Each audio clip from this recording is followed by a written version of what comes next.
आपातकाल की बात करते हैं और आज आपातकाल को, इमरजेंसी को जो 1975 में लगी थी, आज 50 बरस पूरे हो गए। आपातकाल की इस 50वीं बरसी पर देश भर में संविधान हत्या दिवस बीजेपी मना रही है।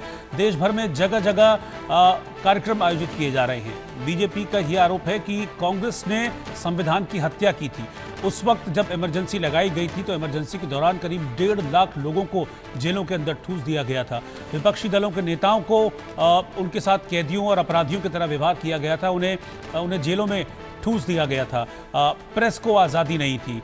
तो तमाम आरोप बीजेपी की ओर से लगाए गए हैं और कहा है कि वो एक काला अध्याय था। बाकायदा प्रधानमंत्री नरेंद्र मोदी ने सोशल मीडिया एक्स पर पोस्ट किया, जिसमें उन्होंने जिक्र किया कि जो इमरजेंसी 1975 में लगाई गई थी कांग्रेस की तरफ से, वो भारत के इतिहास का एक काला अध्याय है।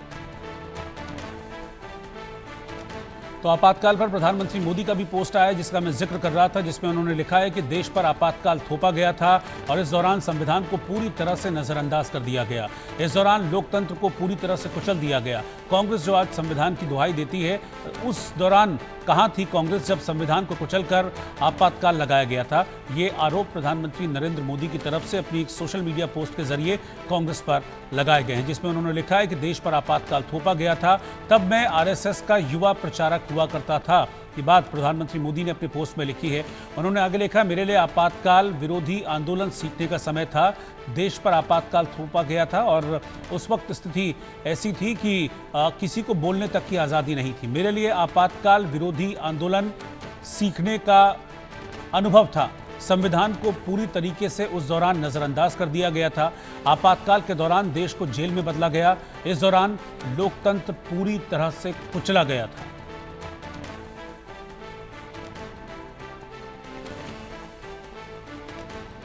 आप देखिए, एक तरफ जो पोस्टर है वो पोस्टर मैं आपको दिखा रहा था, जिसमें संविधान हत्या दिवस मनाने की बात बीजेपी की तरफ से कही गई है और प्रधानमंत्री मोदी के साथ साथ गृह मंत्री अमित शाह ने भी सोशल मीडिया पर एक पोस्ट किया है और आपातकाल को याद करते हुए उन्होंने कहा कि आपातकाल दरअसल अन्याय काल था। उस दौरान मजलूमों के साथ, बेगुनाहों के साथ सरकार ने अन्याय किया था, क्योंकि बेवजह लोगों को जेलों में ठूंसा गया था। सरकार के खिलाफ जो भी आवाज़ उठती थी विपक्ष की तरफ से, उस आवाज़ को दबाने के लिए उन्हें जेलों में ठूंस दिया गया था। इमरजेंसी के दौरान 1.5 लाख से ज़्यादा लोग 2 साल तक उनको जेलों में बंद रखा गया था।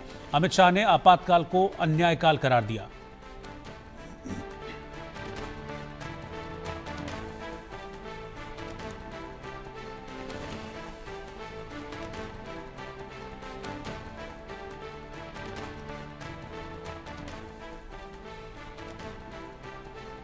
तो आपातकाल के 50 साल पूरे होने पर बीजेपी ने कांग्रेस को घेरा है। उस दौरान इंदिरा गांधी की सरकार को निशाने पर बीजेपी ने रखा है। केंद्रीय मंत्री शिवराज सिंह चौहान ने कैसे आपातकाल को याद किया और क्या एलिगेशंस उन्होंने कांग्रेस पर लगाए हैं इमरजेंसी को लेकर, वो देखते हैं। संविधान की हत्या की गई इस दिन, लोकतंत्र को पैरों तले कुचल दिया गया। आज जो संविधान लेके घूमते हैं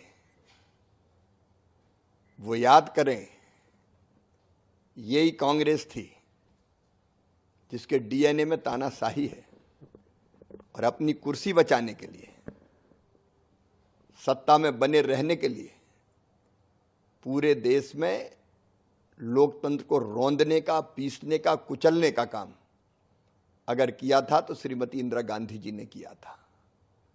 आज भी याद है मुझे वो काला दिन। 50 साल हो गए। मैं तो तब 16 साल का था। कैसे अमानुषिक अत्याचार किए गए, पूरे देश को जेल खाना बना दिया गया, मौलिक अधिकार समाप्त कर दिए गए, जिसको चाहो पकड़ो जेल में डाल दो। पर तमाचा कांग्रेस ने आज ही के दिन 1975 में 25 और 26 की रात ये जो कलंक लगाया था, इंदिरा गांधी जी ने अपने चुनाव हारने के बाद कोर्ट के द्वारा दिए गए निर्णय के परिप्रेक्ष्य में, चूंकि कोर्ट ने उनके चुनाव को अयोग्य बताते हुए राजनारायण जी को विजय श्री देने का निर्णय सुनाया था। लेकिन जैसा कि होता आया, कांग्रेस हमेशा अपने व्यक्तिगत स्वार्थ के लिए कानून, संविधान, व्यवस्था, किसी नियम को नहीं पालन करती है। इस देश के संविधान की हत्या करी थी, लोकतंत्र को खत्म किया था, मौलिक अधिकारों को छीना गया था और सिर्फ अपनी सत्ता को बचाने के लिए किया गया था। तानाशाह गांधी वाड्रा परिवार ने हमारे देश की आत्मा, हमारे संविधान को इमरजेंसी लागू कर खत्म किया गया। ये सिर्फ इसीलिए किया गया क्योंकि इंदिरा गांधी अपनी सत्ता बचाना चाहती थी। जो आज संविधान की कॉपी लेकर घूमते हैं, ये वही परिवार है जिसने 1 लाख से ज्यादा लोगों को इमरजेंसी में गिरफ्तार किया, आम जनमानस का मौलिक अधिकार आर्टिकल 21 राइट टू लाइफ को छीना,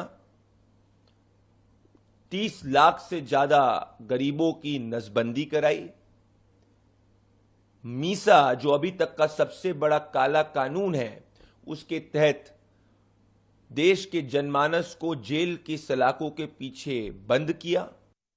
25 जून 1975 का वो दिन जिस दिन देश में लोकतंत्र की हत्या हुई, 50 साल बीत गए। मुझे उन लोगों पे हंसी भी आती है और गुस्सा भी आता है जो लोग लोकतंत्र को अपनी जेब में लेकर के घूमते हैं, दुहाई देते हैं कि लोकतंत्र की रक्षा करो। मैं उन्हें कहना चाहती हूं कि भाई, लोकतंत्र की हत्या करने वाले तो तुम्हारे ही पूर्वज थे जिन्होंने भारत के इतिहास में इससे काला दिन नहीं हो सकता जब गला घोट दिया गया संविधान का। आज आप जेब में संविधान की कॉपी रख के घूमते हो और कहते हो लोकतंत्र बचाओ।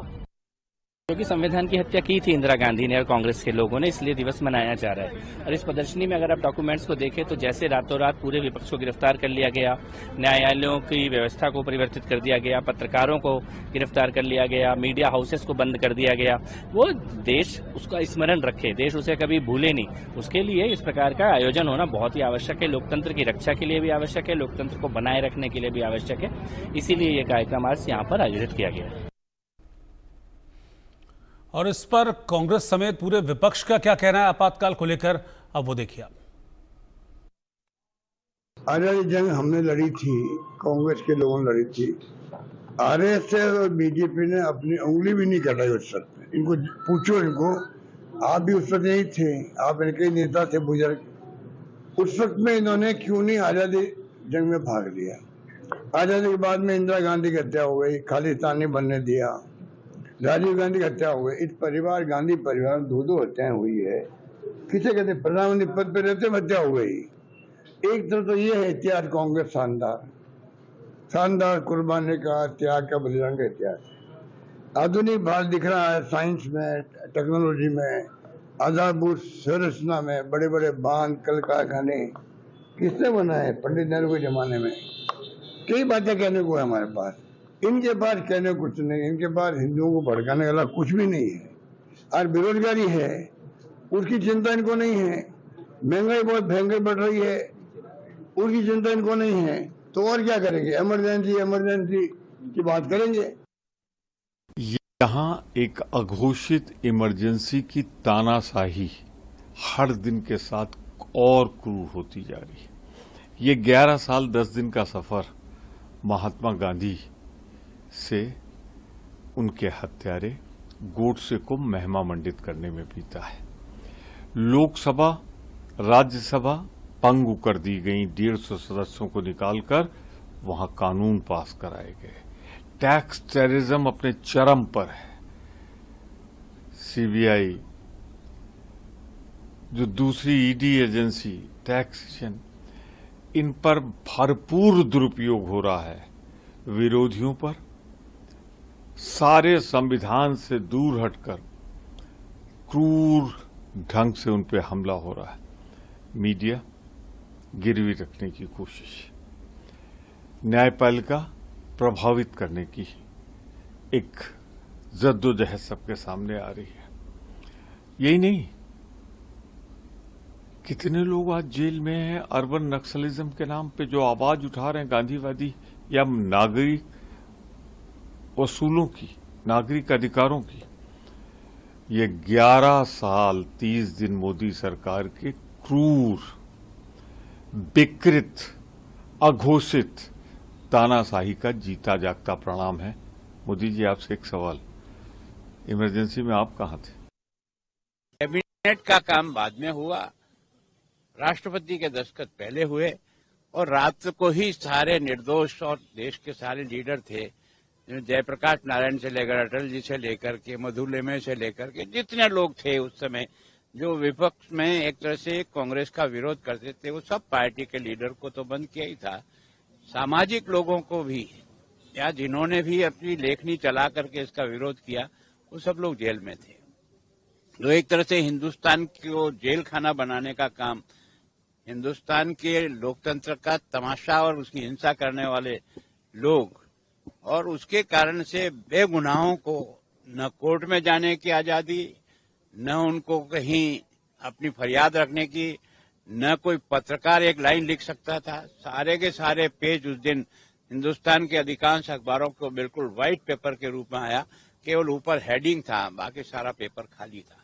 तो इसका मतलब देश ने मन से लोकतंत्र की हत्या के दिवस को माना, लेकिन बाद में मजबूरियां ऐसी थी कि सब लोगों को अपनी कलम से सरकार की तारीफ करने का काम करना पड़ा। ईरान और इजरायल के बीच अचानक से हुए सीज फायर को लेकर पूरी दुनिया